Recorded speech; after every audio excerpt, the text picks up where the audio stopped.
Pag-uusapan natin sa video na to kung ano ba yung top 5 best budget smartphones or yung mga under 10,000 pesos lang pero napakasulit. So yung list na to is walang pagkasunod-sunod kasi magkakaiba naman tayo ng hinahabol for a smartphone, but still ito yung mga pinaka-bang for a buck na mga smartphones. Starting off sa ating number 1, this is the Tecno Camon 40 na nag-launch last March. So yung presyo ng phone na to ngayon is nasa around 8,550 pesos na lang, and sa presyo na yan is naka Helio G100 Ultimate na kayo na merong 5,200 mAh na battery capacity, capable pa siya ng 45 watts na wired charging, 8GB na RAM pag hindi kasama yung memory extension, and 256GB na internal storage. Naka-AMOLED display na siya with a 120Hz na refresh rate.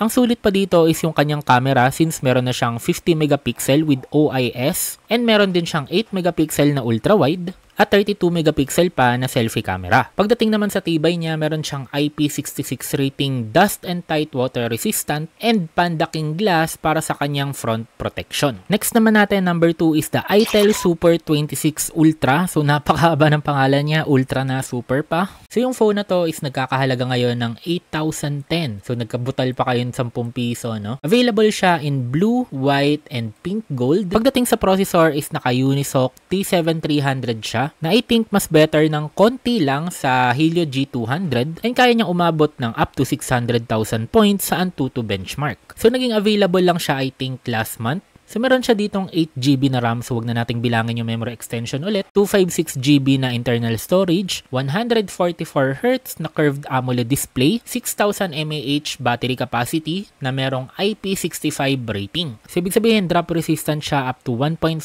meter, and meron pa siyang Gorilla Glass 7i para sa kanyang front protection. Kaya para sa akin, for around 8,000 pesos lang sa gantong specs, napakasulit na niya. Number 3 naman natin is yung Infinix Note 50 Pro. So yes mga kaboom, no, Pro Plus yung nasa video natin kasi ito yung na-review ko before. Pero since almost magkamukha lang naman talaga sila by design, ito na lang ipapakita ko. Currently, nasa around 8,600 na lang siya sa official Infinix store. Ang malupit kasi dito guys, no, even yung non-plus version, sobrang premium talaga ng build. So meron siyang aluminum frame, kaya pag nahawakan mo siya, hindi mo aakalain na nasa below 10,000 lang to. Hindi ka rin talo sa kanyang screen since meron tayo ditong AMOLED display na merong 144Hz na refresh rate. Katulad ng Tecno Camon 40 Pro is naka G100 Ultimate din para sa kanyang processor. And kung gamer ka, siguradong matutuwa ka kasi capable siya ng bypass charging. Meron din siyang 5,200 mAh na battery capacity, capable ng 90 watts wired charging and 30 watts wireless charging. Ang alam ko, meron pa siyang reverse charging, both wired and wireless. Itong number 2 naman is para sa mga gamers na gustong ma-feel or gusto makuha yung mga features na meron sa mga high-end gaming phones. Katulad na lang for example ng shoulder triggers at mga pailaw sa likod.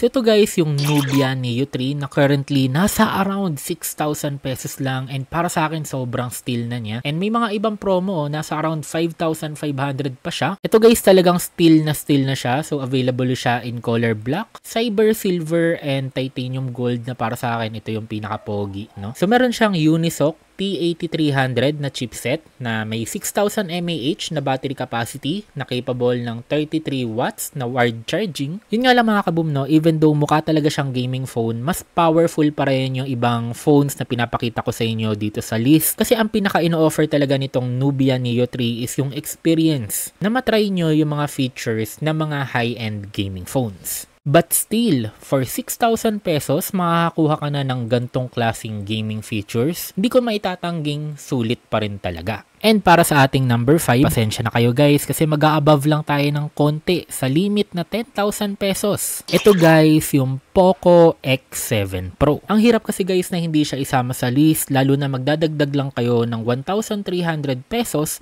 makakakuha na kayo ng gaming powerhouse. Although ito, kailangan yung tsambahan na meron kayong voucher kasi currently pag wala kayong voucher, ngayong sale is nasa around 12,840 siya. Pero pag natsambahan nyo na nasa flash sale siya or meron kayo nakuhang additional vouchers, pwede nyo siyang ibaba ng 11,000 lang. Pero kung hindi nyo kayang magdagdag ng ganong kalaki is available din yung base variant niya na nasa around 10,100 no. Pero for me talaga mas sulit yung Pro version. So makakakuha na kayo dito ng Dimensity 8400 Ultra at kung gusto nyo maglaro ng games na sagaran yung graphics kayang-kaya yan ng Poco X7 Pro. Kasama na dyan yung mga high demanding games katulad na lang ng Wuthering Waves at Genshin Impact. Although I will recommend na bumili din kayo ng cooler, even yung mga hindi ganong kamahalan na cooler, basta mapalamig nyo yung phone since may mga time na umiinit itong Poco X7 Pro. Pero compared nung paano siya nagsimula after ng mga ilang software updates, I think mas naging better naman siya. Maganda din yung camera quality na makukuha nyo sa kanya since meron siyang 50 megapixel na main camera,